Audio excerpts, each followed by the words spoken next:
Shalom, my dear friends. Shalom on today, the 22nd day of the month of Adar of the year 5777. Welcome back to our online Kollel studies today, continuing with the book of Job, Sefer Iyov, and with our Mishnah Shabbat. So now let us advance straight into our class on Iyov, Job chapter 19, and we had studied in our previous session the answer of Bildad Hashuchi to Job in this second cycle of the disputations. And now Job is addressing Bildad, having heard from Bildad obvious lack of empathy with Job after Bildad painted an extremely grim picture of the downfall of the wicked, implying that in his eyes and the eyes of Job, in his eyes, the companion Job is sinful. Well, let us now turn to the study of the text. Shalom. Today, the 22nd day of the month of Adar of the year 5777, corresponding to the 20th of March, the year 2017. So we now continue with our study of the book of Job, Sefer Iyov, in chapter 19, which is Job's answer to Bildad Hashuchi, who had painted such a grim picture of the downfall of the wicked without addressing Job's statement that he is actually innocent. And now Job, in this next discourse in the second cycle, in his answer to Bildad, is going to particularly emphasize not so much his own physical distress as the total social isolation which Job faces with this treachery, not only by his companions, but by everybody around him. So let us now come to the Hebrew text of Job chapter 19, Job's answer to Bildad.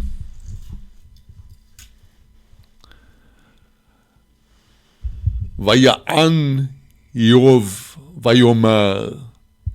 Chapter 19, verse 1.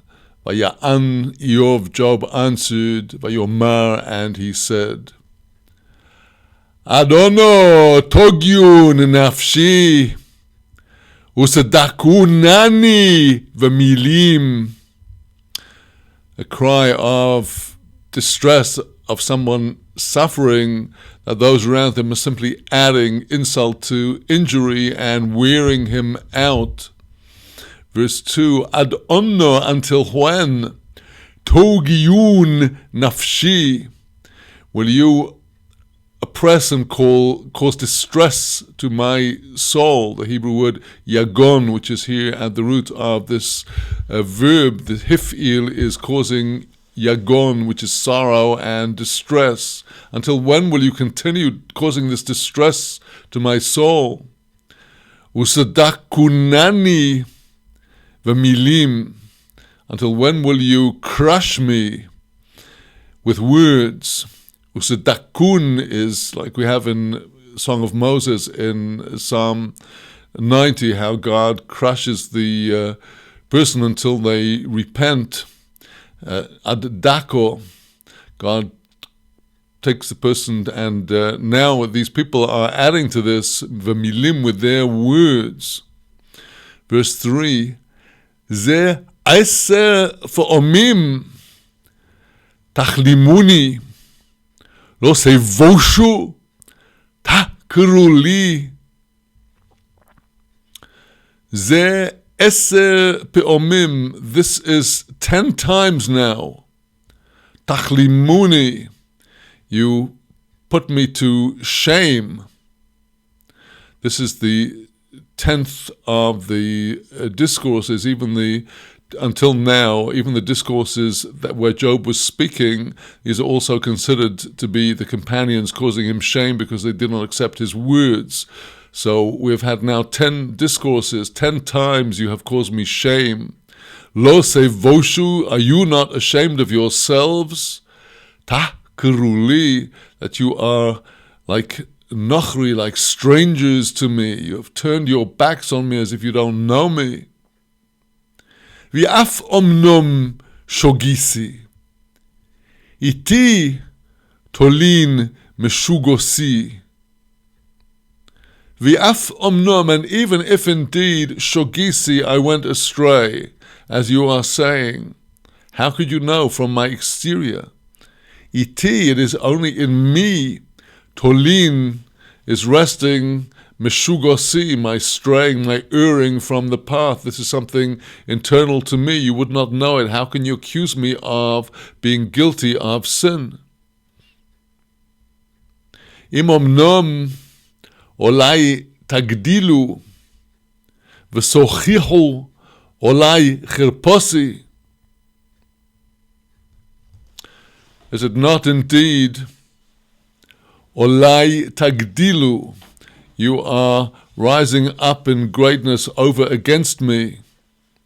V'sochichu olai, you are bringing as a proof, as your reproof against me, chirpasi, my very shame, that is to say, the terrible physical distress in which Job is found, is now used by the companion as an argument that, well, he must be guilty, since God would only punish him in such a way if he were guilty.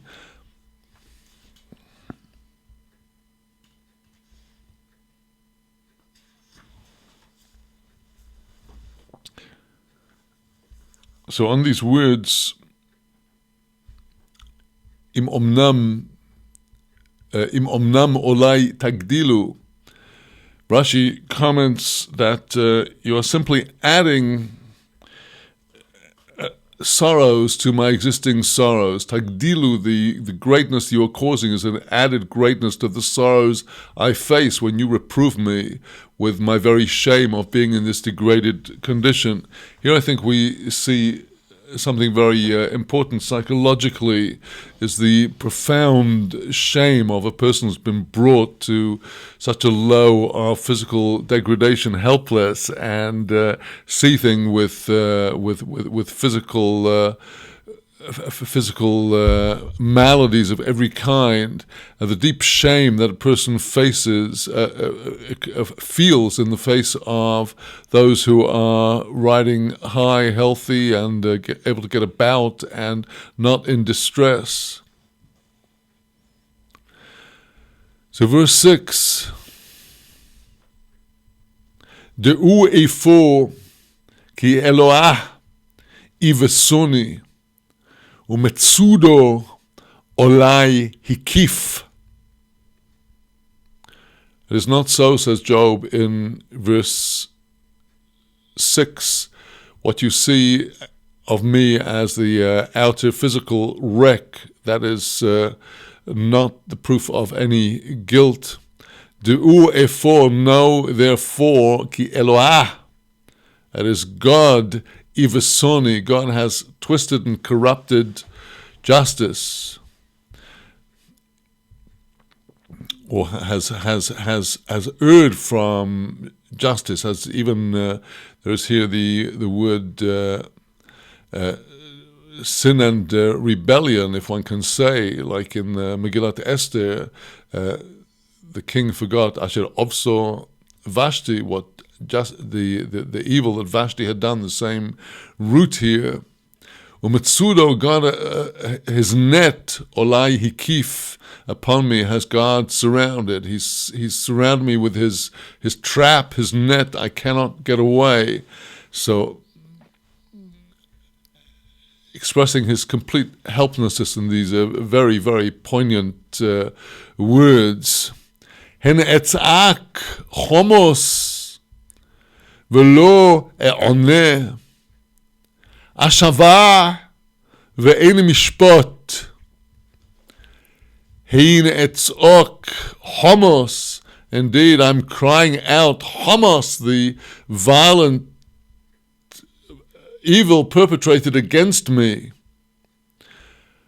Velo e'oneh, I am not answered. This is going on and on and on for Job, suffering. He has no answer. Ashaveh, ashavah, I cry out. Ve'ein mishpat, there is no justice. He cannot see the justice of what he is going through. And now these expressions of one trapped, this is very graphic depiction in verse 8 and onwards.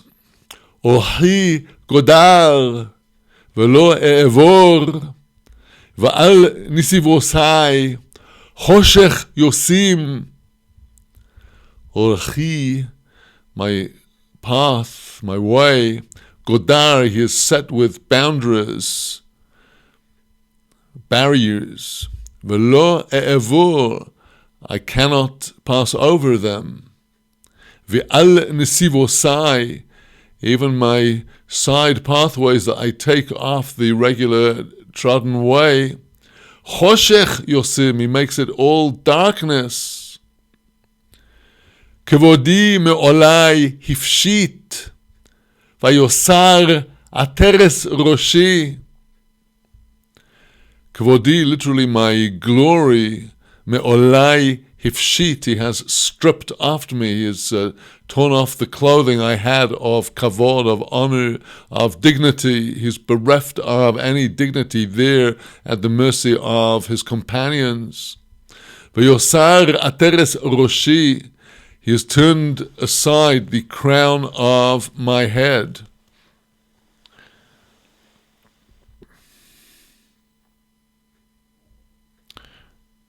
The crown of my head, says Matsudat David, Memshalti, my power to act as a person of authority over others, all the prestige and all of the influence he had is gone. We can also see in the beneath the surface of the simple meaning, kavodi, that is the upper parts of Job's soul have been withdrawn from him. The ateret roshi, the crown above his head, the crown of the soul, God has turned aside in this terrible suffering he's going through. This is literal demolition, continues Job, verse 10. Yitetzeni soviv vo'elach vayasa ko'itz tikvosi. Yitetzeni soviv, he's knocking me down, demolishing me. The root here is, as in the Leviticus, in the portion of the house that manifests leprous signs, where the leprous stones have to be pulled out, torn out. He's pulling me down in this way, soviv, all around. Vo'elach, I'm trying to go away. Vayasa ko'etz tikvosi. Vayasa, he has turned aside, made travel far away from its proper roots. Ko'etz, like a tree uprooted from the ground. Vayasa tikvosi, has taken away my hope. Why, says Job to the companions, why are you telling me that if I will repent, I will have hope? Here I am at the very side of the grave. Vayahad olai apo, vayachshiveni lo chetzorov.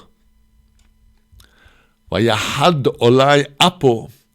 Literally, he has made one against me. His wrath, it's all around. There's only wrath, anger, the heat of God's rage. Vayachsheveni lo, he has thought of me, to him ketzorov, like his enemies. Job is feeling that God is literally has his aim at Job, as his target, as his very enemy. And if that is not enough, God's wrath with this physical suffering, along come the friends. Yahad yovo gedudov, vayosolu olai darkom, vayahanu soviv loholi. Yachad, all together, yovo gedudov, come his forces, his legions. Vayosolu olai darkom, over me. Vayosolu, they may be related to the English word of the sole of the foot, where people tread over the road to smooth over the road, to make a track and a path. Vayosolu, they prepare their road over me. They have a pathway which the companions are following in their discourses. It's the wicked that suffer, and if Job will repent, he will heal and all be well. And this way they are talking out at Job's expense. Vayahanu soviv lo'holi. They are encamped around my tent here in Job's, where Job is on the ground in his squalid degradation. There they're sitting around. Ahai מעולי הרחיק, ויודעי ach zoru mimeni. Achai, my brothers, me'olai hirchik, has he made far away from upon me. V'yodai, those that know me, ach zoru mimeni, they have turned aside, become strangers from me. Here Job's terrible social isolation, completely alone in this degradation. Not enough, he's suffering. Chodlu krovoi umiudoai shechechuni. Chodlu krovoi, those that were close to me, chodlu, they have ceased. Umiudoai shechechuni, those that were my friends, my contacts, those that I knew, shechechuni, they have forgotten me. So we sound can sound like the dead person after they're buried in the cemetery, that all of the relatives leave and all of the friends forget the person, and the person is there alone to suffer. Here already in this world, Job is experiencing this terrible isolation and shame. Gorei veisi va'amhoisai lezor tachshavuni nochri oyisi be'enehem. Gorei vesi, those dwelling in my house. Ve'amahosai, my maidservants. Lezor tachshavuni, like a stranger do they consider me. Nochri hoyisi ve'enehem, an alien have I become in their eyes. Some people who at the end of their lives are taken into care, and the carers turn into their enemies and make their lives hell through the rough and heartless treatment they give. These would be the amhoisai, the maidservants that treat the person like a stranger. Many old people and other people suffering physically actually experience this, that they're treated like a piece of meat and not a person. Le'avdi korosi v'lo ya'aneh. B'mofi eschanen lo. Le'avdi, to my servant, korosi, I've called to him, v'lo ya'aneh, he will not answer. B'mofi eschanen lo, with my mouth I plead to him.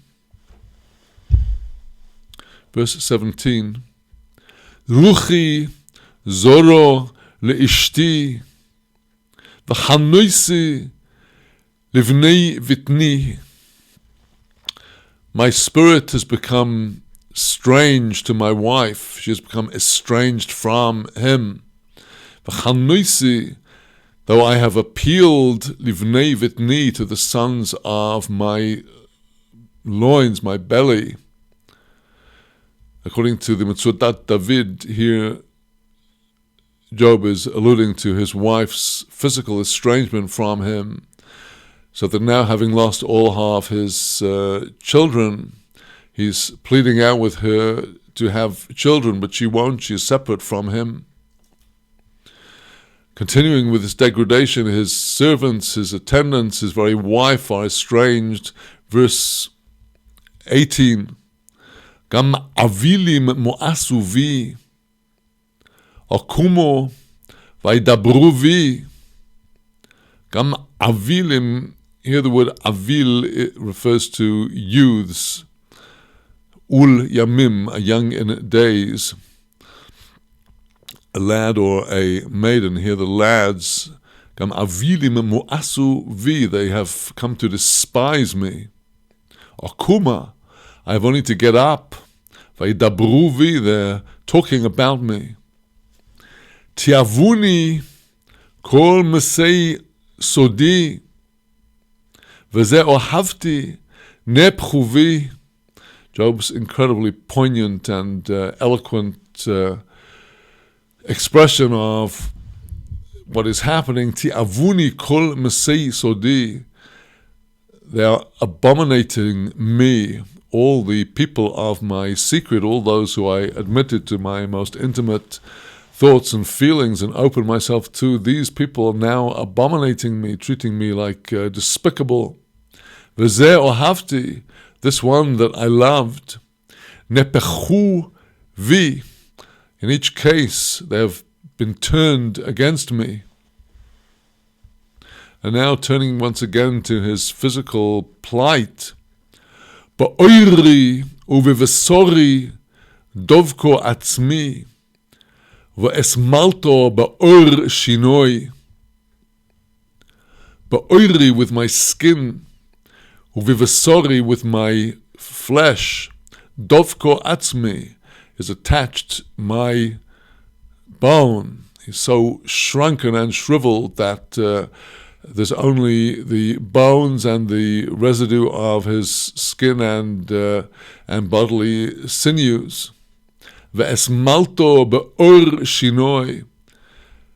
If I have been saved, if I've escaped, it's only be'or shinoi, with the skin of my teeth.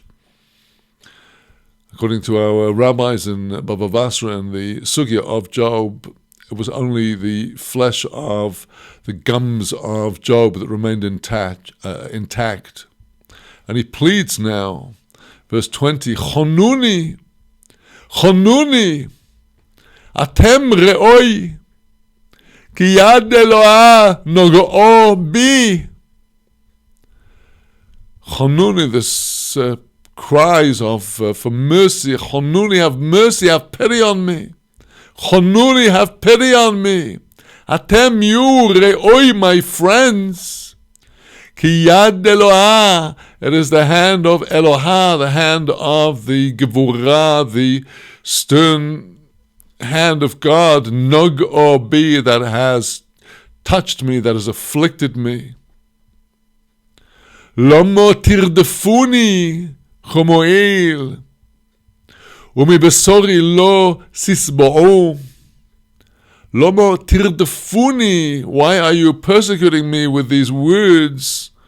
Kamo el, just like God is persecuting me with these physical pains. Umibasori, from my flesh, lo sisba'o, you are not satisfied. Is it not enough for you that my flesh is suffering, my body, that you have to add insult to injury? And now these very poignant words in the coming verses, verse 23. Mi yitein efo v'yikosvun miloi, mi yitein basefer v'yuhoku. Mi yitein, who would give ephor, therefore, v'yikosvun miloi, that my words should be written, as indeed they are here in this precious treasure that we have that comes out of this suffering. Who would give that my words would be written? Mitein basefer v'yuhoku, who would give that they would be in a scroll, v'yuhoku, and they would be inscribed. Ba'et barzel v'ofores lo'ad Batsur yehotzevun, ba'et barzel, with a pen of steel, the ophores. In the engraving here is the lead, when the stone is engraved with the steel pen or chisel, the incisions are filled with lead so that the letters will stand out. Be'et barzel v'oferes, with the pen of iron and the oferet, the lead, lo'ad batsur yechotzvun, for eternity in the rock they will be hewn out. The hewing out of the words of Torah, the words of our holy Tanakh. Job's prayer is indeed answered, that we have his words, the profound depths of this wisdom, this quest for the wisdom and the understanding of God's deepest mysteries. And here now these most beautiful and inspiring words of verse 25. Vani odati, goali choy, V'aharon al ofor yokum. And I have known all along, Go'ali, my Redeemer, Choy, he's alive. V'aharon He will be the last. Al ofor yokum, upon the earth, upon the dust shall he be standing firm. Ve'achar ori nikfu zois umibesori ehze Eloah.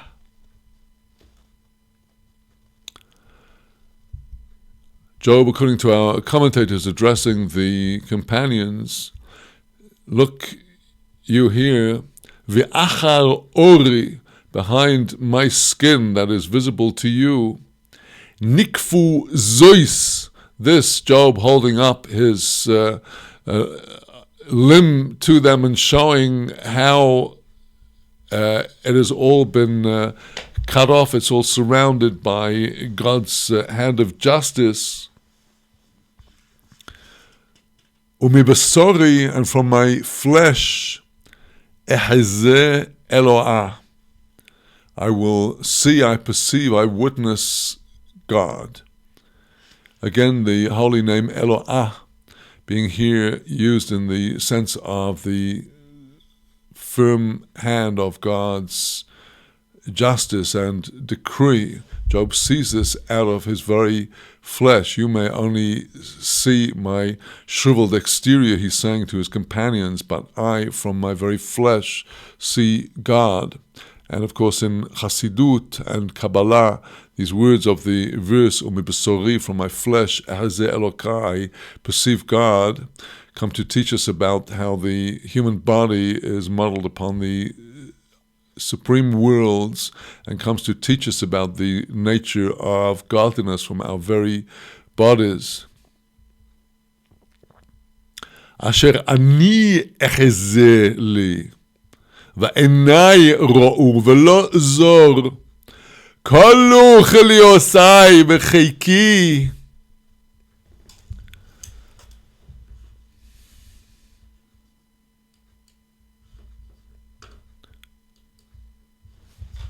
Verse 27, Asher ani, that I see, not you, you see only my exterior, ani echeze li, what I see for myself, ve'enai ro'u, and my eyes have seen, ve'lo zor, and not a stranger that you have to take testimony from an unknown witness.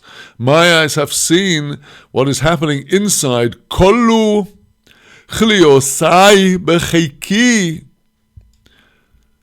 They have been destroyed and come to an end, consumed. My kidneys in my very embrace, holding himself perhaps in a fetal position in the pain in the embrace at the inner waist of his inner body that only he knows and feels. Ki someru, man nirdof lo, v'shoresh dovo, nimtzo vi. Ki somru, should you say, ma nirdof lo, then why are we persecuting him? V'shoresh dovo nimtzo vi, and a root of something is found in me. Here we do need the help of our Meforshim on verse 25 to draw out a pshat that will make sense to us. Rashi emphasizes here the word ki at the beginning of the verse, ki somo, is not because, but quoting from other similar verses in the Torah, in Deuteronomy chapter 7 verse 17, the word ki may sometimes serve as dilmo, perhaps. Perhaps you will say, ma nirdof lo. Why are we chasing after him? The main commentators do take the word nirdof not as a nif'al, referring to Job being persecuted, but to as a first-person plural. Why then, if shall we continue to persecute him? V'shoresh davor nimtzo vi. Rashi's comment on these words, v'shoresh davor, the root of a thing is found in me, is quite delicate. He says,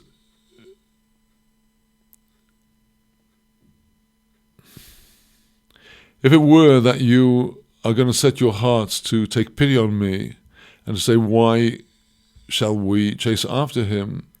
B'shoresh davar, the root of a thing that is found in me. What is it? Never will it occur in your hearts, this goodness. There is some root of the matter why he is standing in the state of suffering. Shoresh davor, according to Rashi's pshat, is that there is a root underlying that Job is convinced of, only that he's not yet found it. There is some root to this matter. Nimtzobi is found within me somewhere. So, in other words, he's saying to his companions, if you will momentarily stop this persecution, then understand, or try to understand, that there is some divine reason for this, not the one that you are claiming. Well, now, the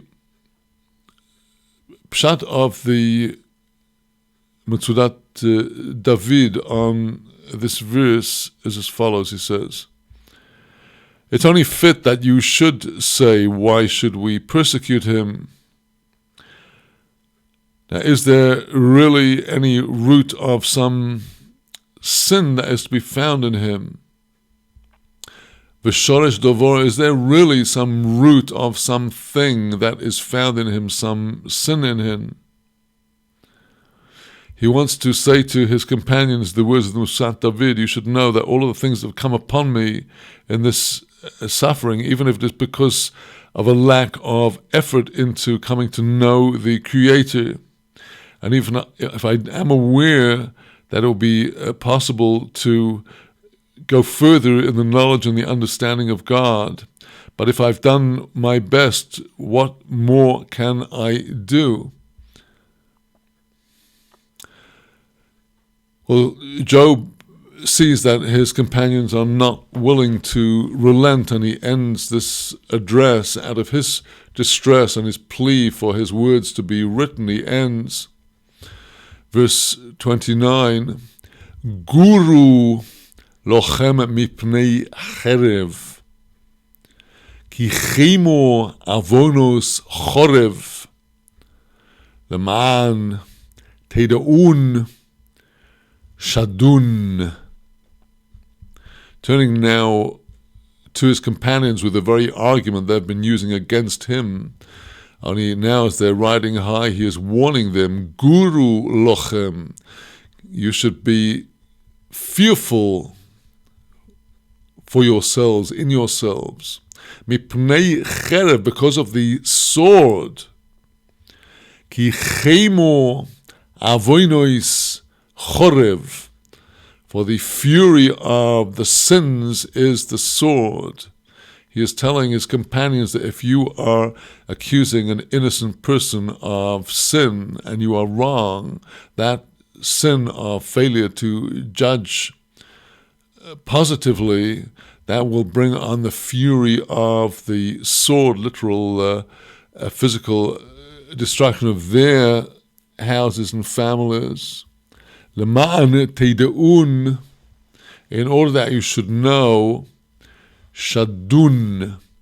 Here, the way that we read this word, which says shedin, there is, according to the way the word is written in the Tanakh, din is, there is judgment. You will know that there is indeed a judgment. We've not yet succeeded in finding out how it works, but you should know shadun, that the dun would be the verbal root of the noun din.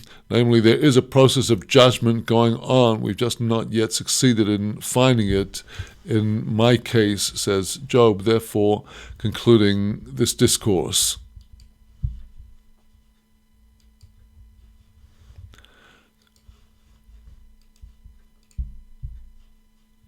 So now, my friends, let us go for a brief intermission, and after that we'll come to our study of our beloved Mishnah.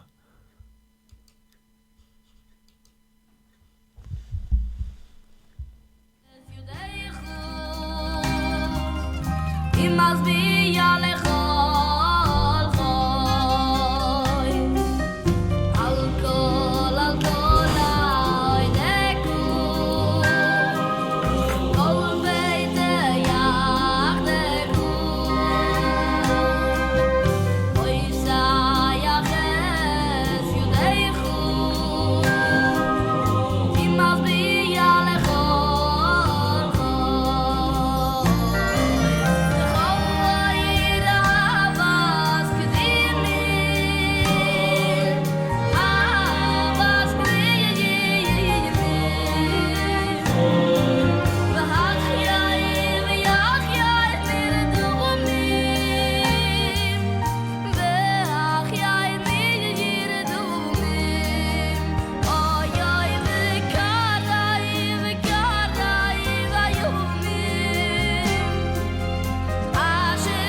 kaila sher shabbos buru ni sheva sheva v'shiru lo kaila sher shabbos buru ni sheva sheva v'shiru lo kaila sher shabbos buru ni sheva sheva v'shiru lo kaila sher shabbos buru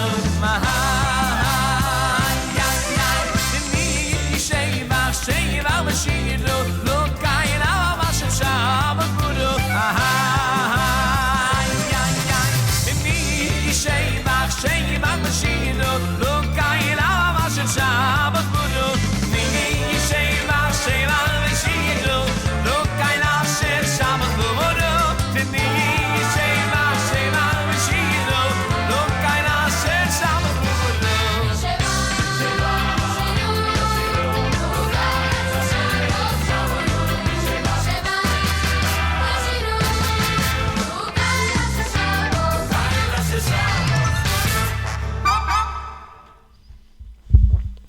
Shalom again, dear friends. Shalom.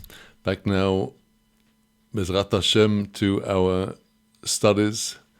And it may look as though I've moved somewhere else from where I was, but as explained yesterday, and I have the ability to flash hopefully nice and pleasing backgrounds behind me to add a little more variety to the teaching, and hopefully, as I discover interesting graphics, we might be able to add to our repertoire and find graphical backgrounds that suit the subjects under discussion. For the moment, we'll make do with what I've found so far from various internet sources, and having let you into some of the production secrets over here in Yerushalayim, let us now continue with our studies in the Holy Mishnah. Shalom. Today, the 22nd, let's start that again, please, for the benefit of those who will hear this on MP3.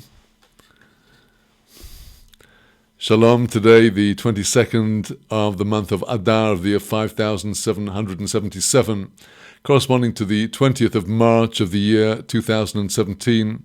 And we continue now in our studies of the Holy Mishnah in Masechet Shabbat, Tractate Shabbat, in the 8th chapter, Perek Ches, now beginning with the 4th Mishnah, continuing with the subject of the minimum shi'ur, the minimum measure of various different everyday items that were doubtless familiar to people out of their lives in Mishnah times, the minimum that they would be carrying from one domain to another in order to become liable to having violated the prohibition against carrying, because the carrying has to be of something that has some importance, some chashivut, so that the carrying is not merely taking with, but actually consciously carrying for some purpose. So continuing now with the 4th Mishnah, Devek kedei litein berosh hashavsheves.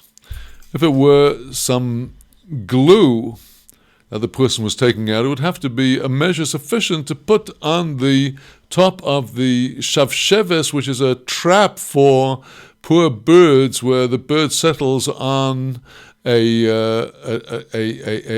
branch that had been set horizontally for the bird to land on without knowing that it's coated with glue.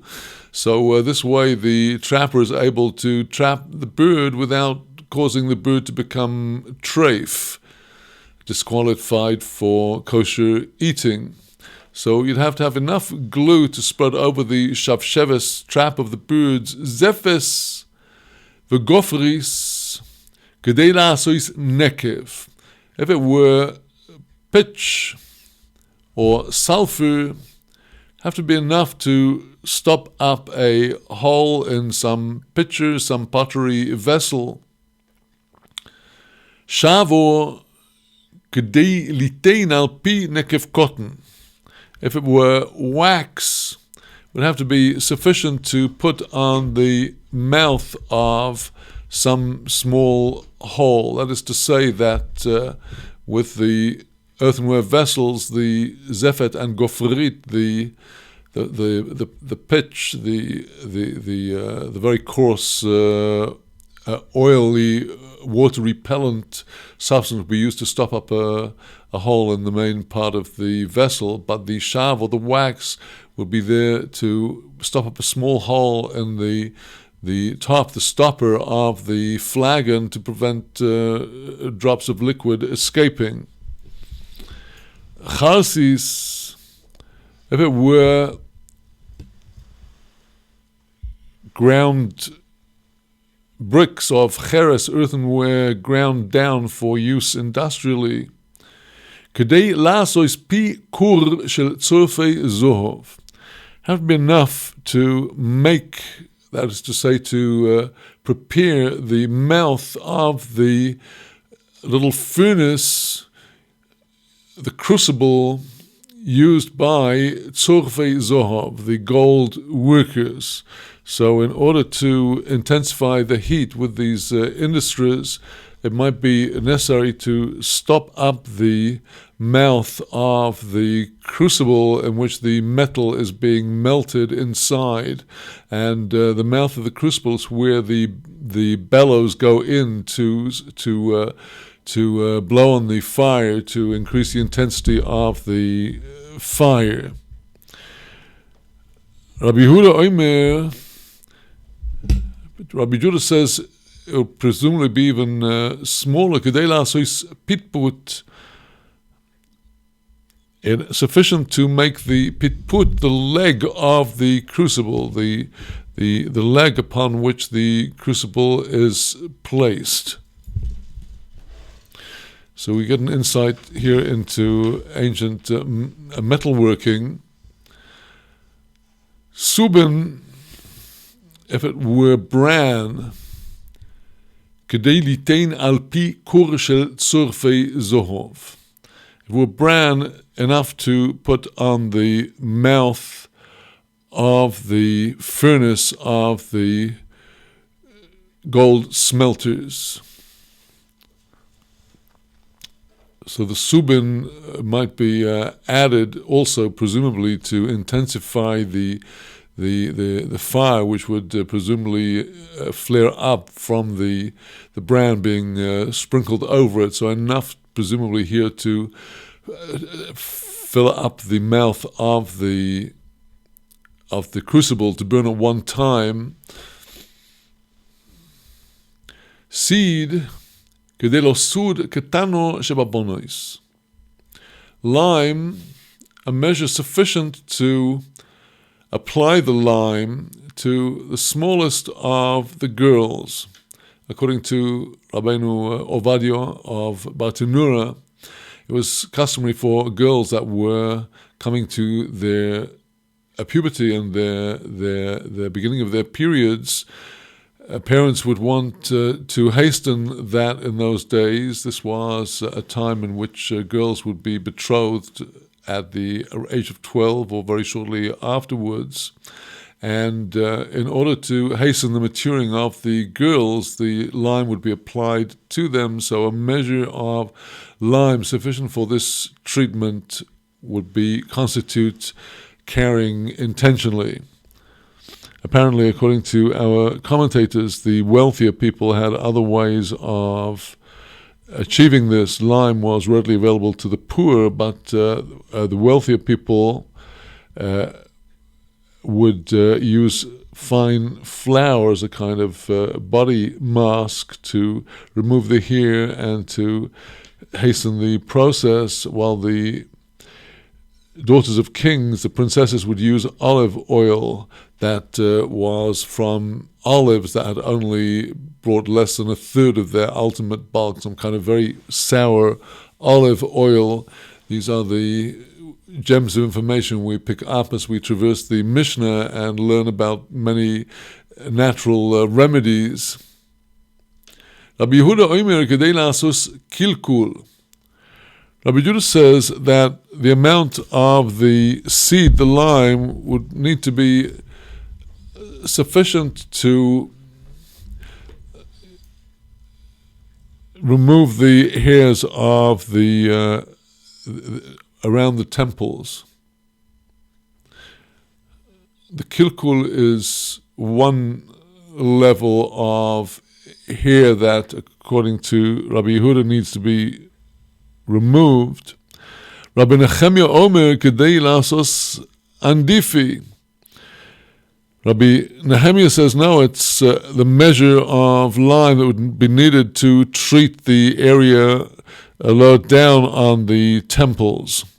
So all of these were cosmetic methods that were known to the ancients, the applying of lime to the hands of the poor girls and the use as a depilant of the hair of the face of the young girl coming to her time for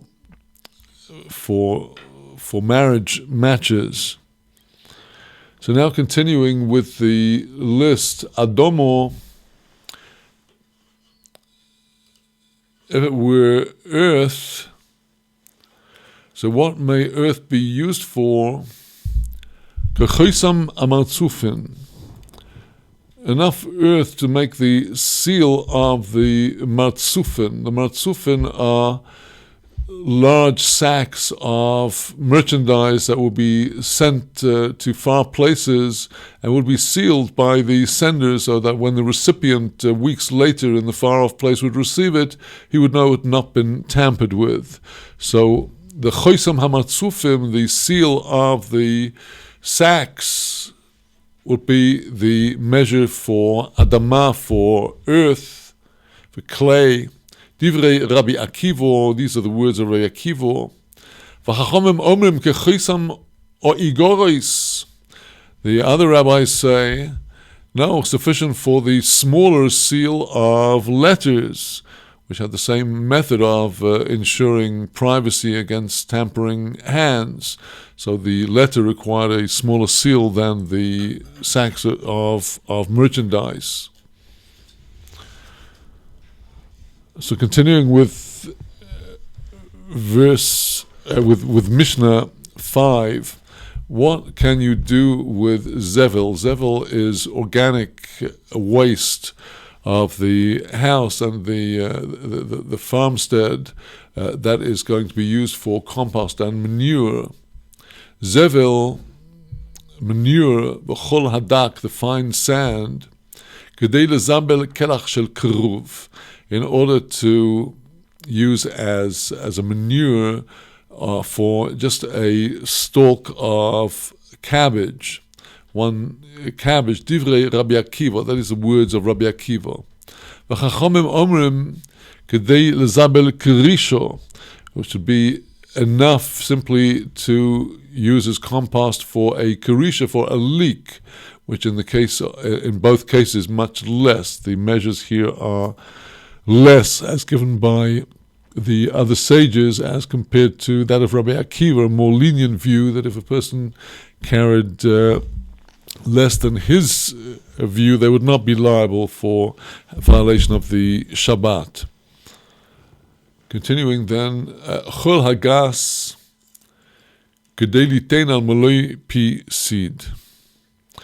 If it was Chol Hagas, the coarse sand, Kedei Litein al Maloi Kaf Seed, sufficient to put on a full kaf, a full trowel full of lime that is taken up for the painter to apply the lime to the exterior of the building, and the lime would be mixed with the coarse sand, as has been customary until recently. I've seen it myself here in Israel, and the sand would be mixed with the lime for the coating, and enough sand to apply in one bucket full of the lime will be the measure of coarse sand on the Shabbat. Continuing still with Mishnah 5, Koneh. Person carries out a stalk of a reed. Kedei la'asos kulamus. It can be used to make a pen. The kulamus is one of the traditional pens of the scribes, as was the quill of the feather of a bird. So that is what you could do with a koneh, with a piece of reed. Ve'im hoyo of omerusos, but if the reed was coarse, thick, omerusos, or it was crushed and squashed, in which case it would not be possible to use it for making a pen. כדי לבשל בוי ביצו קלו שבביצים תרופו ונסונו באילפוס. The measure would be sufficient reed to serve to cook with it beitzo kalo, a light egg. We want a light fried egg. Shebabeitzim, the kalo shebabeitzim, the lightest of the eggs, which would be normally the egg of a small egg of a tarnagol hen. Terufo, mixed up, scrambled. Unasuno beilpus, and put in the pan. In other words, where the quill is being, where the reed is being used as fuel under the tanur and the ilfus, the pan is above. So our commentators point out that this single reed is not being required to heat up the entire oven. The oven and the pan have been preheated, and the amount of reed now required to actually cook the egg is the measure that somebody, if they carried it out on the Shabbos, would be liable for violating the Shabbos. Mishnah Vov, the sixth Mishnah, Etzem kedei la'asos tarvod. Rabbi Yehuda oimer kedei la'asos mimenu hof. Etzem, a bone, the measure would be a bone that was sufficient to make a tarvod, a spoon. We have in the Mishnah the mention of the tarvad arofim, the spoon of the doctors concocting their remedies. And Rabbi Judah is saying that the measure would be a bone that could be used as a chof, that is, as one of the teeth of a key, and that will be a smaller measure than that of the previous opinion.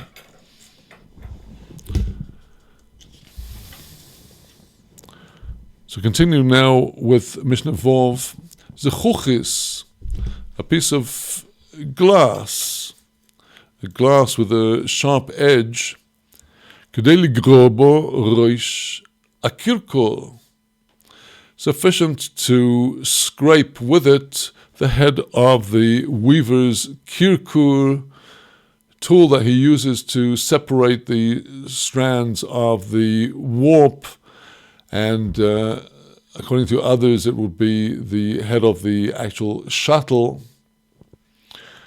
Tzror or even, if it was a pebble or a stone, kedei lisrok ba'of, sufficient to throw at a bird if somebody is guarding the field and wants to get away the birds from the field, he might throw a stone. That is the first opinion. Rabbi Eliezer ben Bar Yaakov oimer, but the other opinion of Rabbi Eliezer Bar Yaakov is kedei lizrok ba'behemo. The measure would have to be if a person is throwing a stone at an animal to get them away in fear, and the stone used for an animal is obviously going to be bigger than one used for a bird. The opinion of Rabbi Eliezer Bar Yaakov is that a person would not need to throw a stone because he can clap or find other ways to frighten the bird away, which is not the case with the animal.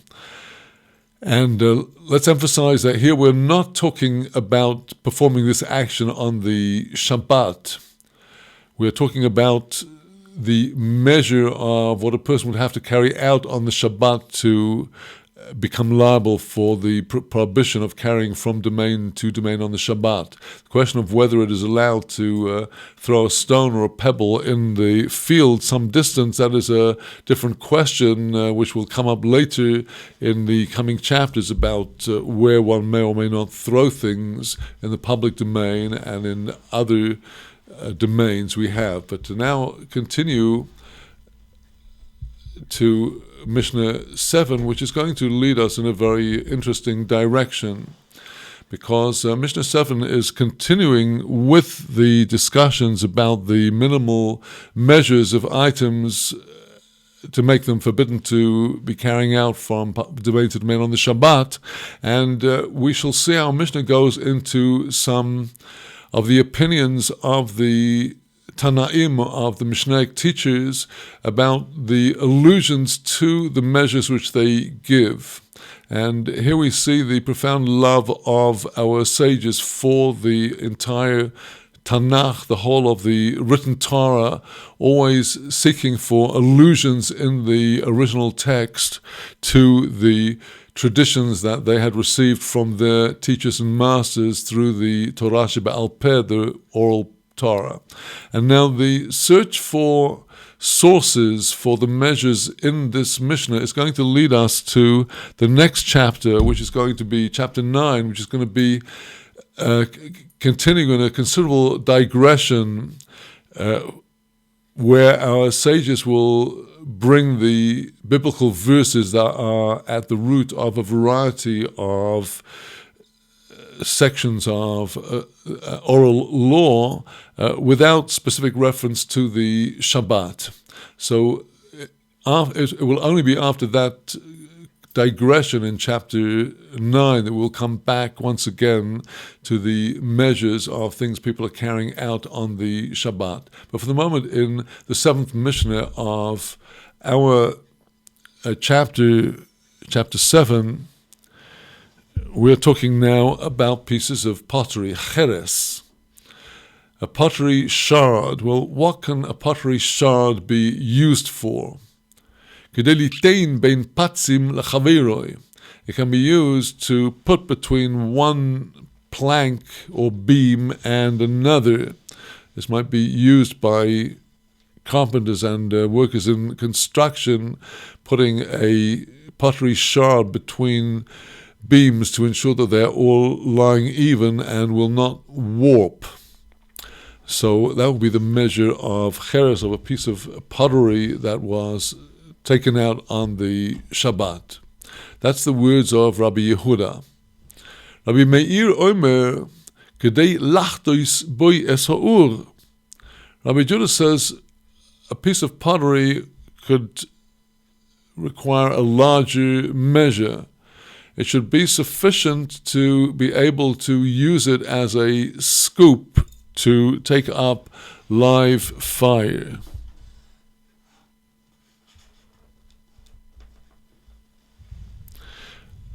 And then another opinion, Rabbi Yossi Omer, the third opinion, Kedei lekabel boi revius. It should be large enough to receive in it a revius measure of a liquid.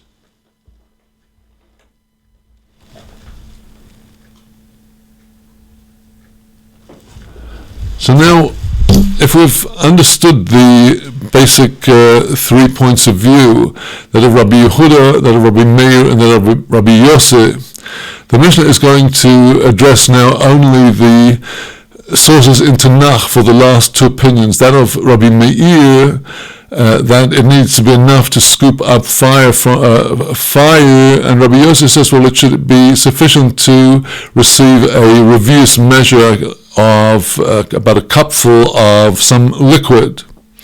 Amar Rabbi Meir. Rabbi Meir says, Afal pi she'ein ro'oyo ladovo. Even though there's no actual biblical proof of the matter, Zeichir ladovo, there is a recollection, some hint of the matter in Isaiah chapter 30, verse 14. ולא ימוצא במחיתוסוי חרס לחטויס איש מיוקוד. There shall not be found in its broken up pottery even a shard sufficient to scoop up fire from the furnace. So here this is a verse of warnings of retribution in Isaiah, warning that there will be not left anything of this sinful kingdom. There shall not be found in its grinding up even a cheres that could scoop up the fire. So here we see that in the eyes of the prophet, a cheres a shard has the use of scooping up the fire. Amalei Rabbi Yosef, said Rabbi Yosef to Rabbi Meir, Misham Ra'ayo, from there you bring your proof. The very continuation of the verse, V'lachsof mayim migever, and to scoop up water from the gever, from the rat. So complete will be the destruction, that there will not even be enough, in the opinion of Rabbi Meir, to scoop up the fire, or in the opinion of Rabbi Yosef, to receive a revious measure of water, to scoop it up from a little puddle or a pool. So here we see how our Tanaim are seeking to find hints and allusions to the opinions which they set forth and they heard from their teachers, and to find the biblical proof of them. And that now brings us into the next chapter, the chapter 9, Perek Tes of Mishnah Shabbat. And here in this section, we continue, as stated earlier, with these very same drashot, the same vein, the same kind of drashot that we've just had at the end of the 8th chapter. Omer Rabbi Akiva. Rabbi Akiva said, Minayin la'avodas kechovim. From where in the Torah, from where do we learn? That is always the significance of the word minayin. Minayin, from where do we learn la'avodas kechovim, for the worship of the stars and constellations? That is the standard term for idolatry. Shematam'o b'maso kanido, that it communicates ritual impurity when being carried, just like does a nido menstruant woman. The impurity, the pollution attaching to avodah zarah, which is the same as avodat kochavim, the strange service, to any idolatrous object, any idol or parts of an idol, they communicate an impurity that clings to the person if they not only touch it, but if they carry it, even if there's some intervening substance between them and the actual idol. The idol communicates this impurity. Where do we know this? From where do we learn about this? Shne'emar, like it says, Yeshayahu chapter 30, verse 22 of Isaiah, Tizreim k'moi dovo tzei toimar lo.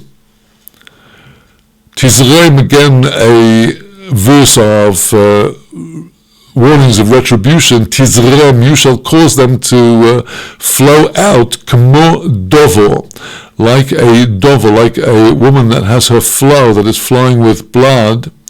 Tzei toimar loi. Say, go out, you shall say to him, to the idol worshipper. In other words, you shall drive out the idol worshippers like a menstruant who is separated from the rest of society during a flow in those ancient times. And this, says Rabbi Akiva, is a reference to the idolatry of those being castigated by the prophet, that their turning aside is in the category of nido. Manido matamo b'maso. Just as, according to the biblical text, we learn from Leviticus, in the portion of Metzoro, Nido matamo b'maso, a menstruant woman, if she is carried, or she causes somebody else to be carried through her matamo, she communicates a level of ritual impurity. Af avodas kechovim matamo b'maso. So too, idolatrous item causes impurity, just like an impurity comparative to that of the nida, learning out what is here actually a rabbinical tumah.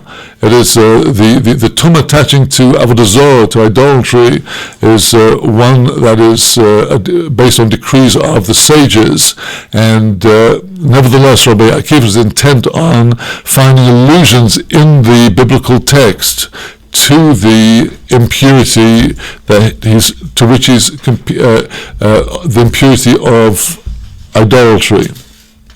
Continuing now with the same drashot, Minayin lasfino shehi tahoro.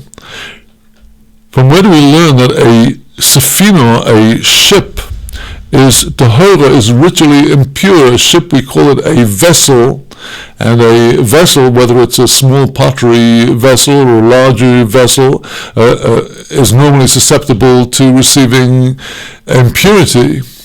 If some impure object touches an earthenware part or a flask or anything, metal and wood, the keli, the vessel, will become impurity. But here, the sea vessel, we have a tradition that the vessel is not subject to ritual impurity, which makes life a lot easier for travelers in temple times not to get defiled when traveling.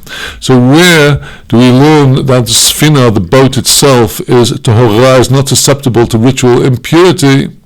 Shenema, because it says in Proverbs chapter 30, verse 19, among the things that completely perplexed Shlomo HaMelech, King Solomon, derech onio v'lev yom, just like the path of the onio, the path of the ship in the heart of the sea.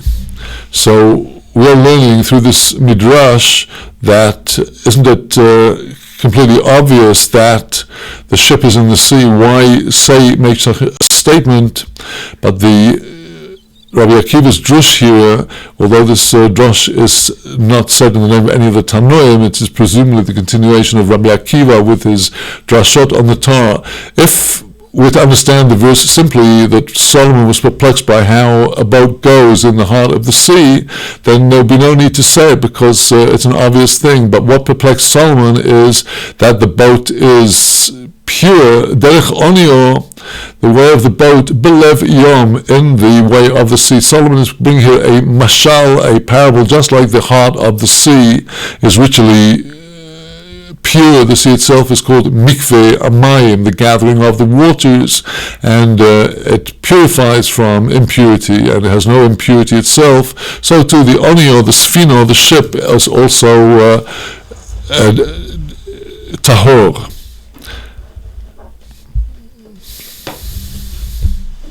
Now, the following drasha in the same vein takes us to the laws of kilayim, the laws of prohibiting the planting of different species of crops and of vegetables together in close proximity, because the Torah tells us, Sadcha lo tizra kilayim, your field you shall not sow kilayim, a forbidden mixture. And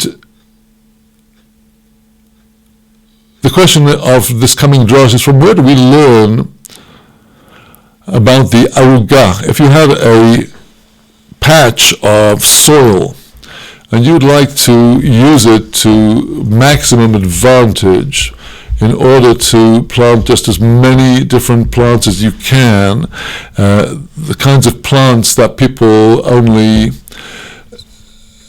plant a small amount of, like in a little vegetable garden, a few radishes, some onions, some garlic, some lettuce, some turnip.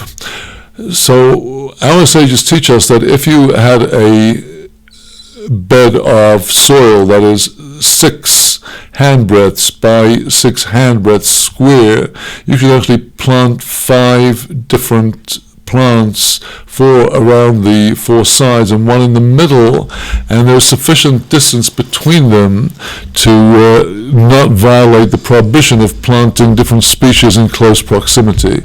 So our Mishnah says, Minayin la'arugo shehi shisho tefachim. From where do we learn that the aruga, this bed of vegetables, that the measure it would have to be, the minimum measure it could be to facilitate the planting of multiple plants would be shisho al shisho tefachim, 6 by 6 tefach, 6 by 6 handbreadths. Shezoir in beseicho. From where do we learn that in a bed of this size, shezoir in beseicho, that we may plant in it chamisho zeir oinim, 5 different plants. Arbor be'arba ruchos u'arugo, 4 in the 4 sides of the bed. Ve'echo be'emso, 1 in the middle. We learn this also, says Rabbi Akiva, from the words of the prophet. Isaiah chapter 61 verse 11, in the section of the blessings, Ki cho'oretz totzi tzimcho uchegano zeirueho satzmiach. Ki cho'oretz, for like the earth, totzi tzimcho, shall she bring forth her sprouting plants, uchegano zeirueho satzmiach, and like a garden shall she cause to sprout forth her zeru'eho, those plantings of hers. Zar'o lo ne'emar elo zeru'eho. The text of the prophet is not zar'o, her seed, in the singular, elo, but zeru'eho, the plural of the word zerua, which is the same as the word zer'oinim. So, it is this verse that Rabbi Akiva finds alluded to the law we have in the laws of Kil'ayim, according to the Bartanura's explanation on this verse. Shene'emar ke'eretz totzi tzimcho, like the earth shall bring forth her sproutings. Totzi had, the first word totzi, bringing forth, that's 1. Tzimcho had, the next word in the verse, tzimcho, her flourishing blossoms, had another one, that's 2 already. Zeru'eho trei, the word zeru'eho is a plural, so the minimal plural is 2, so we have another 2 here from zeru'eho, that's 4. Satzmiach, the verb, shall sprout forth. Chad, the 5th, harei chamisho. And Bartanura concludes here that the actual measure of 6 handbreadths you can't learn out from a verse, but we have a oral tradition that the actual measure, the minimum measure in which these could be planted would be the 6 by 6 tefach.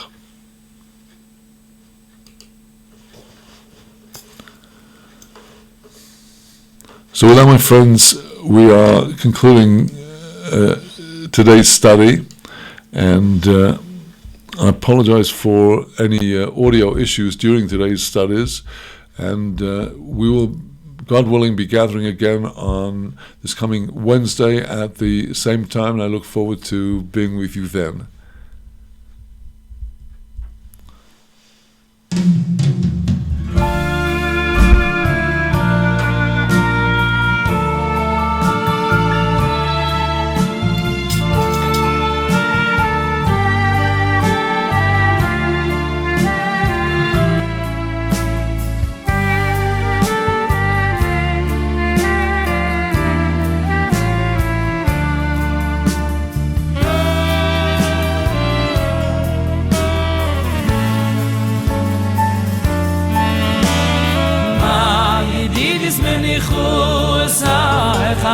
Shabbos Amalku V'chaynu urit likru Sai Voichalnu Nesichu Levish bigdai chamidois Lehadlik nair v'vruchu Vat aichel kol v'avoidois Loisasim meluchu Lisanai v'samig Im barbirim Islav dugi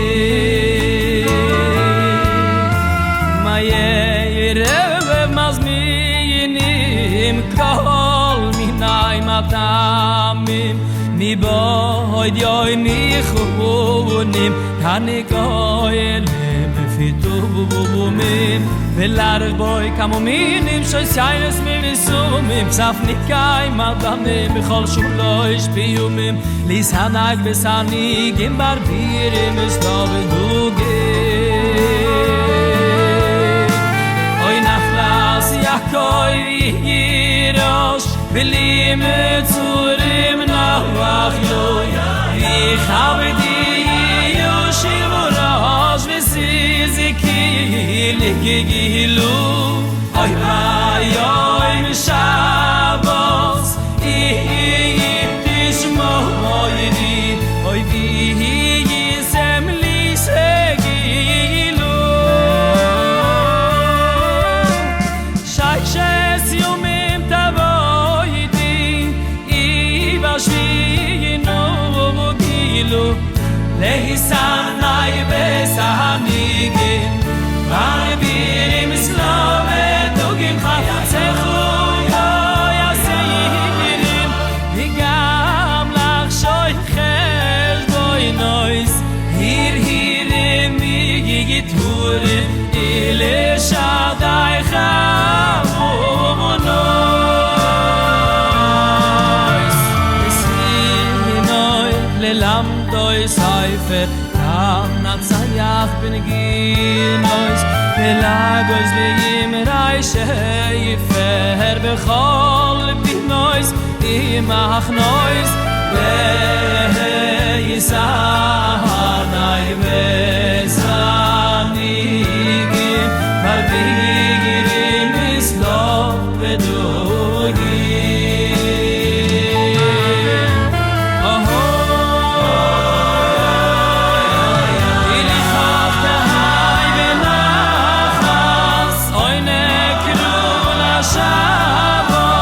Shaynu mishivachas kados nefesh mishivas v'chayin v'chayin avav shiyoy lechu